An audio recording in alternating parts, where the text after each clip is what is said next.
Saudara dan saudari yang dikasihi Tuhan, dalam dialog antara orang-orang Farisi dengan Yesus soal pembayar pajak ini, kita disuguhkan bagaimana Tuhan Yesus memberikan sebuah penegasan yang penting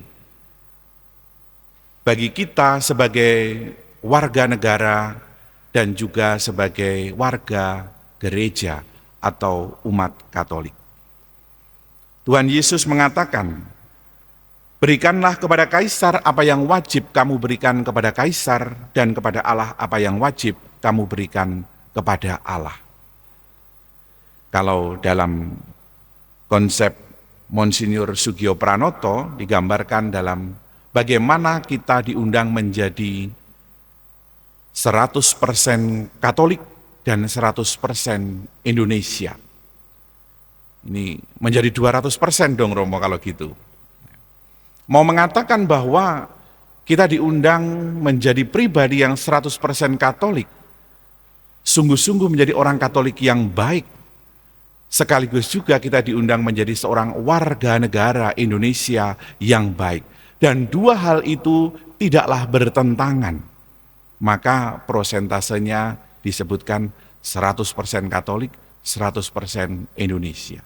Yang artinya bahwa pada saat kita menjadi seorang Katolik yang baik, maka di situ pun tidak bertentangan dan kita bisa menjadi warga negara Indonesia yang baik. Dan sebaliknya. Ajaran Tuhan Yesus ini mengajak kita untuk melihat pengalaman hidup sehari-hari kita yang bersentuhan dengan urusan-urusan dunia. Kalau di sini digambarkan urusan pajak, ini adalah urusan uang, urusan kewajiban kepada negara atas apa yang kita jalani dalam pekerjaan hidup ekonomi kita masing-masing. Kita punya kewajiban, tapi di lain sisi kita hidup juga dalam sisi rohani yang membuat kita harus menjadi seorang pribadi Katolik yang sungguh-sungguh bahwa apa yang kita imani itu juga mewujud dalam hidup sehari-hari. Saudara-saudari yang dikasihi Tuhan, saya punya sebuah ilustrasi, tapi dari kisah nyata. Saat saya menjadi pastor di salah satu paroki, di mana saya diundang untuk mengambil sumpah jabatan bagi pegawai negeri sipil, saya duduk bersama dengan pejabat di pemerintahan itu. Lalu dia mengatakan kepada saya, Romo, di pemerintahan kabupaten ini ada 2 orang Katolik yang merupakan umat Romo yang saya kenal dengan baik. Lalu saya bertanya, sejauh mana pengenalan Bapak akan mereka? Dan saya tahu 2 orang ini adalah juga tokoh umat di paroki itu. Lalu pejabat ini bersaksi bahwa umat Romo itu orangnya dikenal disiplin. Itu satu yang dikatakan. Disiplinnya bagaimana? Ya disiplin kalau datang itu tidak pernah telat. Ya. Datang itu selalu tertib, sebelum jam kerja sudah datang. Datangnya itu lebih dulu, tetapi kalau pulang itu terakhir. Lalu yang kedua, kalau diberi pekerjaan atau tugas selalu beres. Dia ini seorang pemimpin yang baik di bidangnya. Lalu yang ketiga, dia mengatakan umatnya Romo ini orangnya bersih. Maka sampai sekarang tidak kaya-kaya Romo, itu guyonnya ke saya. Orangnya sederhana meskipun jabatannya cukup tinggi, karena dia menjalani dengan bersih, yang artinya tidak korupsi, sulit untuk diajak main-main, korupsi dan sebagainya. Dan itulah kesaksian dari orang di luar umat kita tentang bagaimana hidup dari umat Katolik di lingkup pemerintahan itu sebagai minoritas.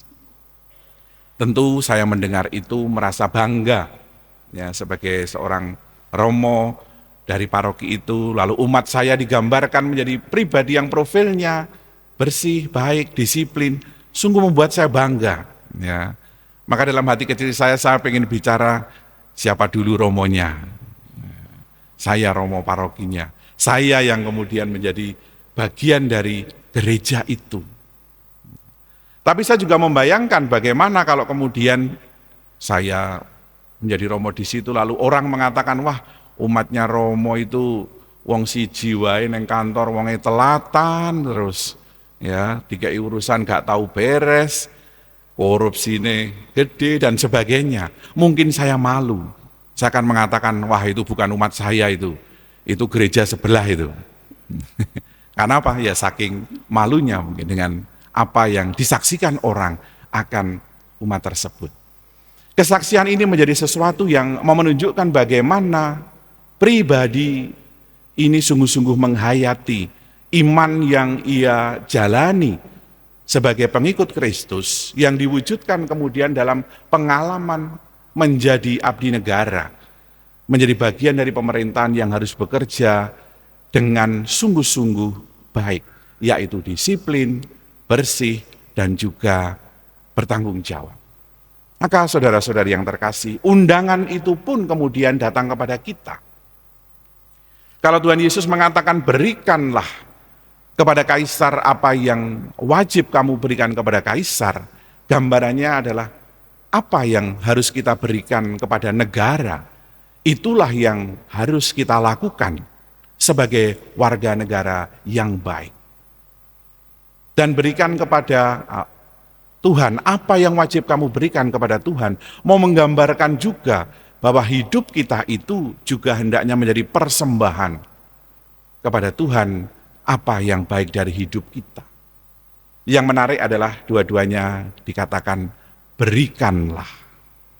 Artinya apa? Kita diajak untuk lebih bertanya dulu apa yang mampu kita sumbangkan dari diri kita ini sebagai warga negara yang baik dan sebagai warga gereja yang baik.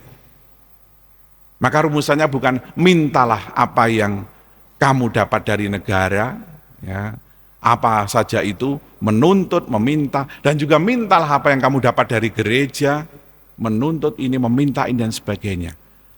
Berikanlah mau menggambarkan bahwa sebagai warga negara yang baik, semangat yang pertama-tama harus ada di dalam diri kita adalah memberi, berjuang, memberi yang baik untuk negara ini.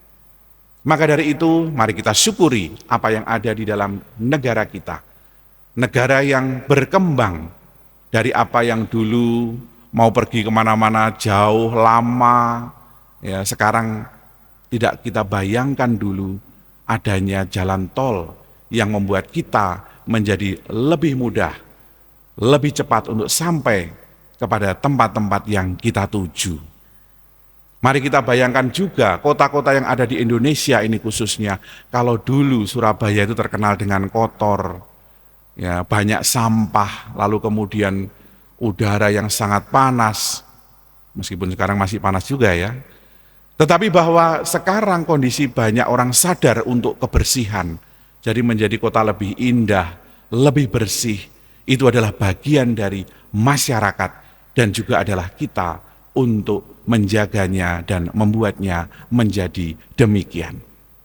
Inilah sumbangsih kita, bukan kemudian dengan nyinyir, kemudian dengan terus menyerang dengan sesuatu yang tidak benar, dengan menyebarkan hoax dan sebagainya, tidak bangga akan negara ini, tapi malah justru menjelek-jelekkan negara ini. Kapan kita menjelek-jelekkan negara kita? Saya punya pengalaman nih, beberapa kali pertemuan di gereja untuk kelompok, tapi bukan di sini, ya, di paroki yang lain di mana saya pernah bertugas. Diagendakan pertemuan jam 7 begitu, lalu saya datang, jam 7 datang belum ada orangnya. Jam 7:15 baru datang 2 orang, lalu komplitnya ternyata acara dimulai 7:30, molor setengah jam. Di kelompok yang lain juga demikian, ada jadwal acara dikatakan jam 9, ternyata molor, mulainya jam 9:30. Bahkan kadang-kadang di kelompok-kelompok apapun seringkali kita itu telat. Pada saat kemudian saya memberi masukan, memberi kritik, loh Pak Bu ini kok molor ya jamnya, acaranya katanya jam sekian, kok molor sampai setengah jam ini bagaimana? Lalu mereka mengatakan, ya beginilah Romo Indonesia. Ini kalau bagian-bagian yang jelek, yang molor gini, negara yang dibawa-bawa. Padahal batin saya bukan Indonesia, kamu, ya, kita ini yang kadang-kadang membuat kurang baik karena apa yang belum kita sadari dengan baik. Mari para saudara-saudari yang terkasih, kita boleh bangga pada saat kita sebagai orang Katolik memiliki pribadi-pribadi yang berjasa. Betapa bangganya saat kita melihat di televisi orang Katolik dengan tanda salib meraih medali emas dalam Olimpiade, ya, yang begitu jarang kita dapatkan predikat emas dalam Olimpiade tingkat dunia. Dari seluruh bangsa kita ini penduduknya berapa juta ini, ternyata yang meraih itu adalah orang Katolik. Kita merasa bangga. Hal semacam inilah yang hendaknya menular di dalam diri kita. Mari kita bersemangat untuk memberi untuk siapa? Memberi untuk negara ini. Apa yang baik yang bisa kita berikan? Memberi kepada gereja kita, kepada iman kita, apa yang bisa kita berikan dari apa yang kita mampu. Berkat Tuhan melimpah untuk kita semuanya. Amin.